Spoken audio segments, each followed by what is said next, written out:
everyone, it's Megan Ramos here with another episode of the Fasting Method podcast, and I'm joined by my lovely co-host, Dr. Nadia Pataguana. Nadia, how are you doing today? Doing great. How about you, Megan? Doing all right. So we got to get caught up on a bit of recording here. The new year has been crazy, but there's been so much good stuff going on. We relaunched our app. Our coaching program now has its own app. We've been tackling Fasting February within the community, doing this mega group fast challenge for the entire month to help people develop some really great fasting habits. And on top of all of that, we have our masterclass going on for weight loss and type 2 diabetes. So we are some busy ladies over here, and well, our whole team in general is busy. But I'm so happy that we get to tackle one of these Q&A sessions because I hear from everybody all of the time how much information they learn and how they're able to troubleshoot and start to get out of plateaus or understand something. I think these episodes really provide people with so much information. They're just my favorite ones. I love it too. I love it. And the time flies by. I think that sometimes we just want to keep talking and answering things, but we'll try to keep it to the point and answer as many of your questions as you send in. Do you want to get started, Megan? Yes, Nadia. Question number 1 is, what are your thoughts on dry fasting?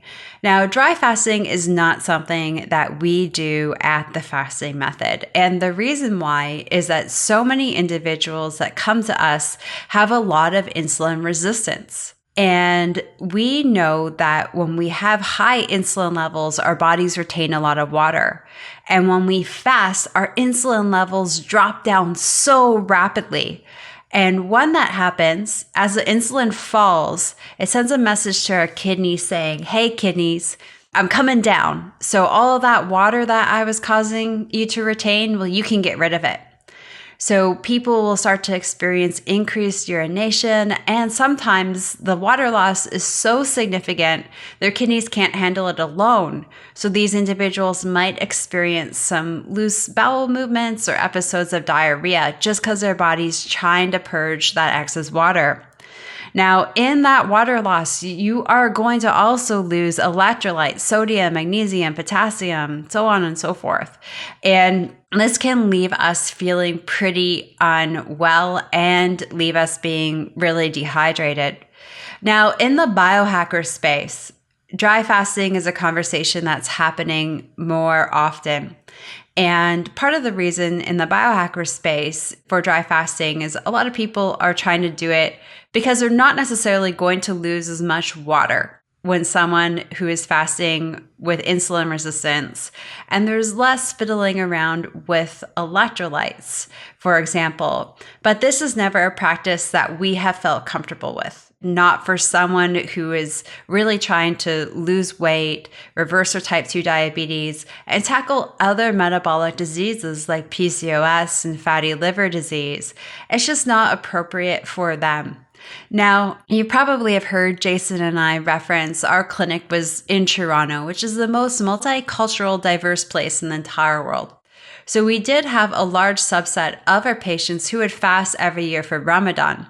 Now, what is Ramadan? So for 30 days, you fast from sunrise to sunset. And Ramadan changes depending on the time of year. It's never the same time year after year. So when it happens in winter, the sun is out for a lot shorter than it is in the summertime.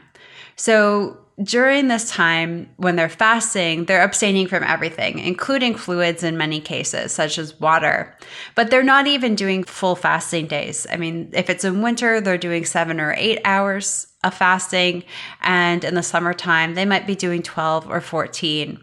And even for those individuals who practice Ramadan with diabetes and with other healthcare conditions, there's often exceptions made to allow them to have water throughout their fasting days.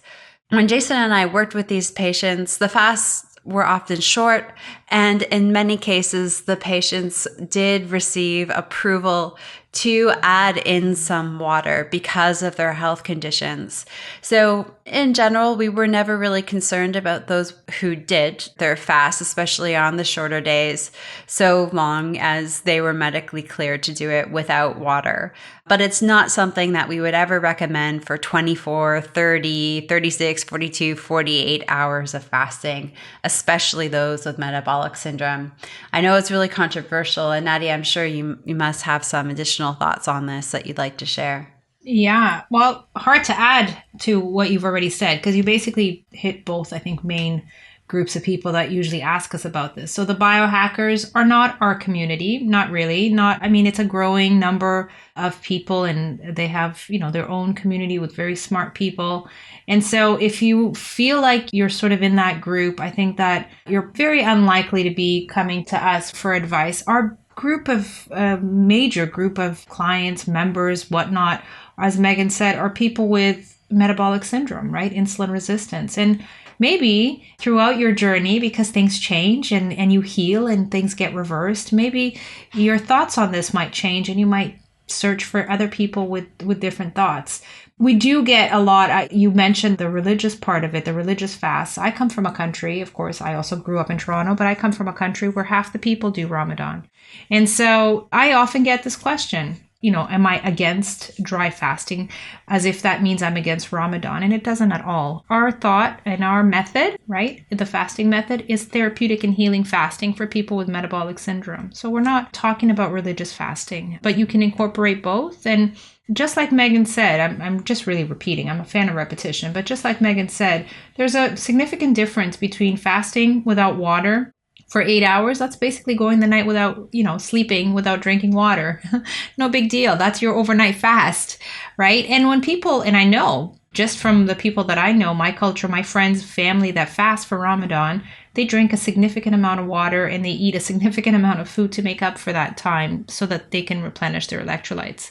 And so that's all I'm going to say about that. If dry fasting works for you, great. But in our fasting method, our therapeutic and healing fast with our specific community, it's important that we look at people's electrolytes and hydration. All right, Nadia, the next question for you is a real popular one in our community, especially at the beginning of February, because the community did a massive group kick a vice to a curb challenge. And this question came up about 10 times a day. Does alcohol sabotage your fasting results? Now, I assume this is alcohol on your eating days, because taking alcohol on your fasting days, like wine, is not likely going to result in a lot of good. So, Nadia, what are your thoughts on this? I actually read that the other way, Megan, because I do know people that drink alcohol on their fasting days. And we've had clients who ask this all the time. People even brought up, do you remember this? They even brought up the whiskey fast from like the 20s or whatever it was. So this does come up. And so, to answer this, it's, ultimately it's always going to be safety first, right? So as Megan said, drinking alcohol during your fasting periods, especially extended fasts, and if you're just doing a ketogenic diet in general, your alcohol tendency changes. You might feel a lot more drunk if you're in a higher ketogenic state. So in a lower insulin, higher ketone state, you might feel a lot more drunk than you expect. So safety first, okay? The other thing, we just talked a little bit about dehydration. Keep in mind that alcohol is a diuretic. So if you're already fasting and you're already going into that physiological state that Megan described of losing a lot of water, losing a lot of electrolytes, alcohol is just going to add fuel to that fire. So just be cautious, right? And rehydrate accordingly. But then let's assume Megan is right and you're asking this question about having alcohol on your eating days. My suggestion is that you bring it into your meals, right? Just like every other food is going to have an insulin response, which is going to temporarily halt your fat burning mode. And if you bring alcohol into the meals, I think you're going to have a much better result because you're going to have all that time between meals to lower that insulin again, to go into that deeper fat burning mode. So I think you can make this work. What do you have to say about that, Megan?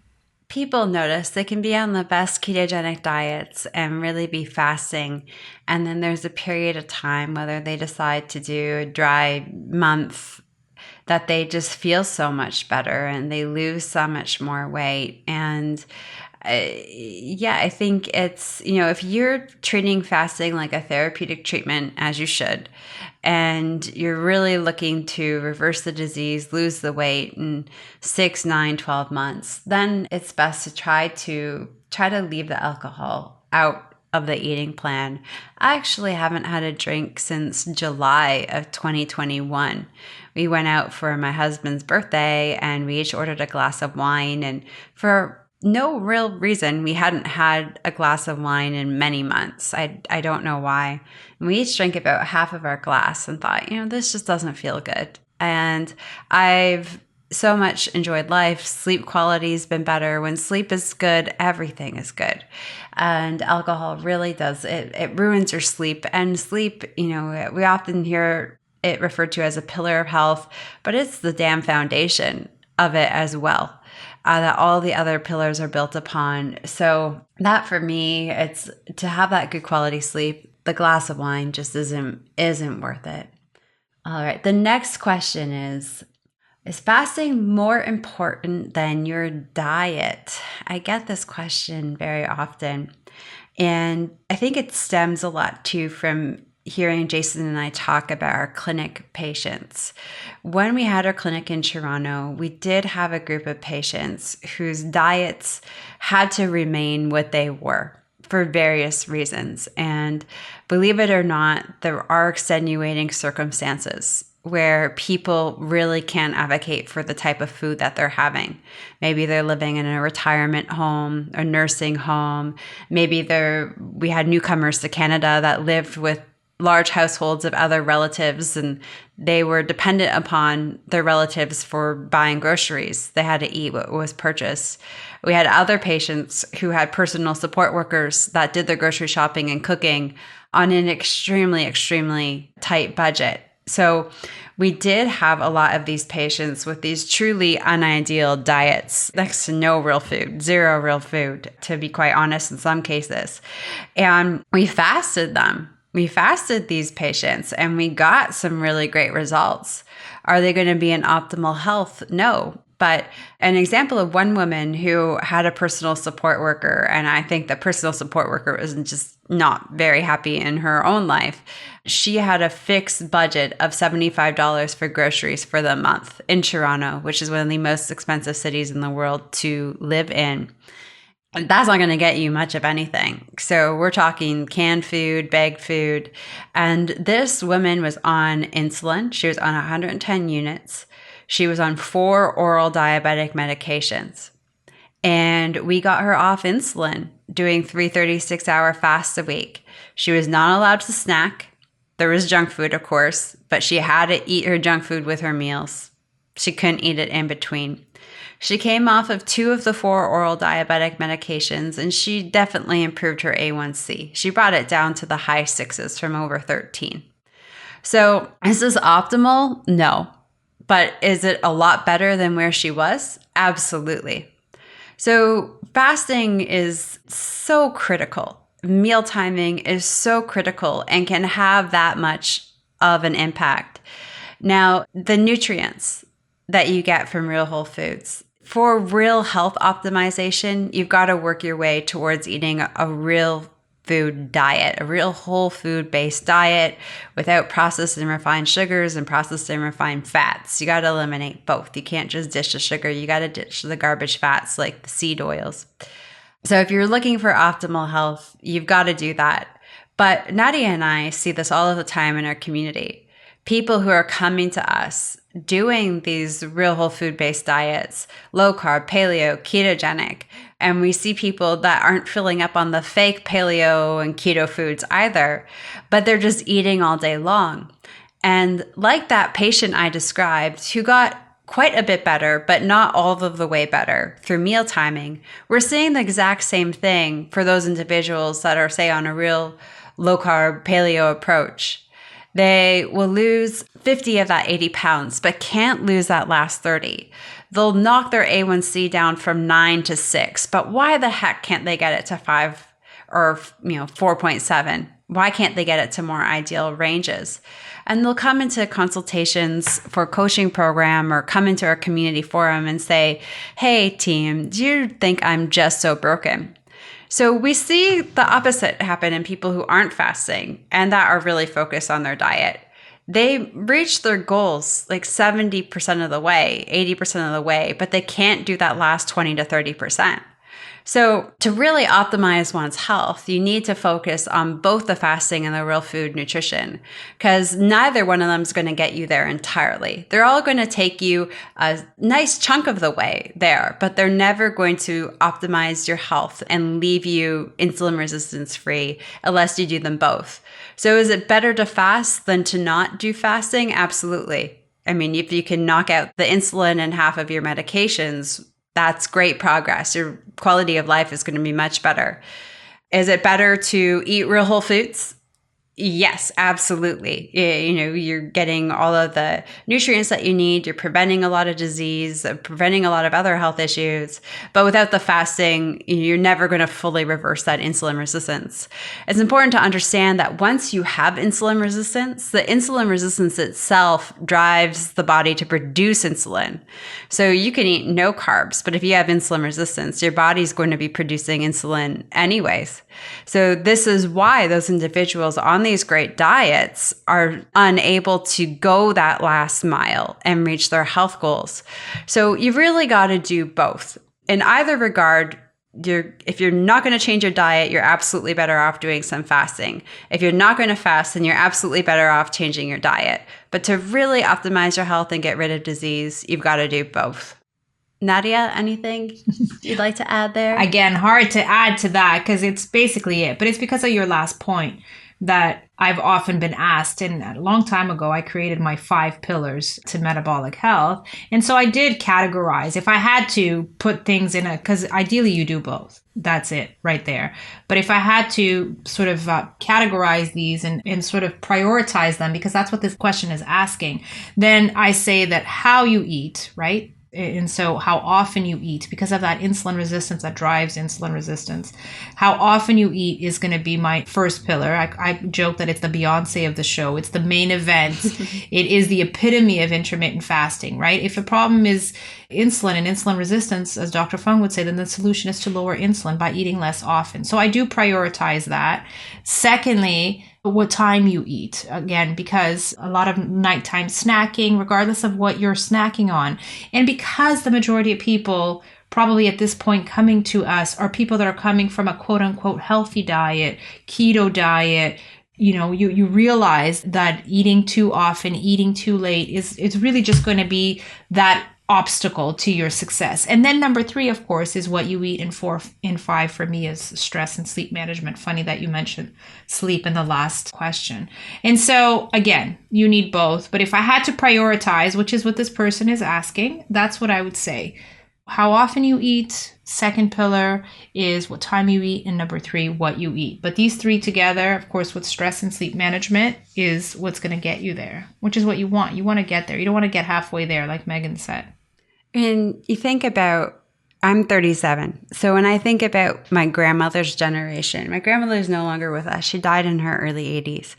But when she was growing up, the foods were not perfect, right? There was sodas and there was processed bread, but she grew up in an era when people didn't eat all of the time. They had 3 square meals a day, mostly cooked at home. So you were avoiding a lot of processed and refined junk, but there was still something at every meal or a little bit of dessert with every dinner. Rates of obesity were so much less. Rates of diabetes were so much less. Cancer was almost a rare condition, not something that's the norm. Like people nowadays just expect to get some form of cancer their lives. They're living with that fear, and that's totally abnormal. So the meal timing, it's just critical. And whenever I'm on any podcast as a guest myself, people always ask me for like my top tip or 3 tips. And honestly, if we just did daily 14-hour fasts, everybody in the world did a daily 14-hour fast, didn't snack, like we wouldn't have this epidemic of type 2 diabetes, of obesity, of cardiovascular disease. So the meal timing, for those of you out there who are hesitant to fast and who have been working on the nutrition, You don't need to fast for days on end. Yes, you hear Nadia and I talk, and you come into our community and hear us talk about these therapeutic fasts, and they sure can get you disease-free in a shorter period of time. But even the cumulative effect of doing daily 14-hour fasts over the period of a year is going to leave you significantly healthier. It's not necessarily going to get you these super crazy, result metrics at the end of every week or at the end of every 3 months when you do blood work.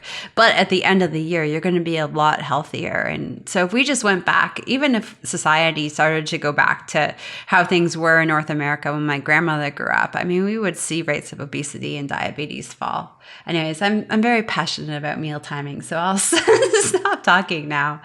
But Nadia, we've got a big one for you. And this is something that, oh my goodness, I think we must be asked every day. Can you fast with Hashimoto's thyroiditis, the autoimmune hypothyroid condition? Yeah, that's a great question. I think it's a very good question. It is a very common question that we get. Again, this sounds like an absolute kind of question. And so if I had to give an absolute answer, I'm a pretty direct person. So I do like to give pretty direct answers. So if I had to answer just the question as it is, can you fast with Hashimoto's? The answer is yes. We have many people in our community that fast and they have Hashimoto's, or they have another form of hypothyroidism or another thyroid dysfunction. But the reality is much more complicated than that. We have to get a lot more information. The reality is that when you have a thyroid condition, whatever it is, and I have one, I think you do too, right, Megan? I do. Yeah. So and both of us fast. We've both fasted for extended periods. We've both fasted for short periods. And actually, it is important that you keep an eye on, whenever you have any type of thyroid condition or dysfunction, that you keep an eye on your thyroid consistently. You have to have regular checkups. You have to check your levels of your thyroid function. Some of us have even gone as far as to go into see a functional medical doctor to dig even deeper into our thyroid health. Here's the simple answer. If your thyroid, whether you have Hashimoto's, whether you're taking a medication for your thyroid or not, if your thyroid levels and function is at the optimal level, then you can fast. You can fast as long as you feel comfortable fasting. And many of us do. But during your life, unfortunately, your thyroid function and levels can alter very frequently and very, very quickly. So if you lose weight, for example, and you're on a thyroid medication, you will probably need to adjust that medication sooner rather than later. Your thyroid function and that medication is no longer appropriate for your new body weight. And so every time that happens, every time that your thyroid function changes, or you're now taking a dose that's too high for your new body weight or your new state of health. Hashimoto's is a great example because it's this autoimmune condition that for many different reasons, and we've seen it, whether it's because of fasting or changing diet or weight loss, people seem to improve a little bit over time.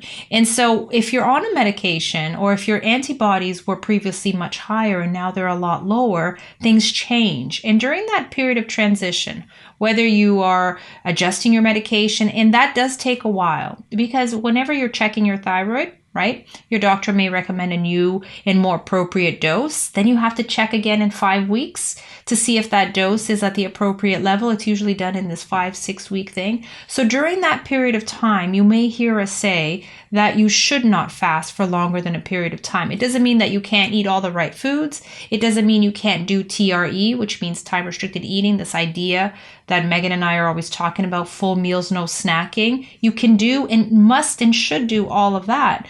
But doing extended fasts during a period of transition, changing medication, if your thyroid levels are getting adjusted, it's going to be counterproductive. And so it is not recommended. So fasting does not cause thyroid problems. Fasting is not bad for your thyroid. This comes up all the time.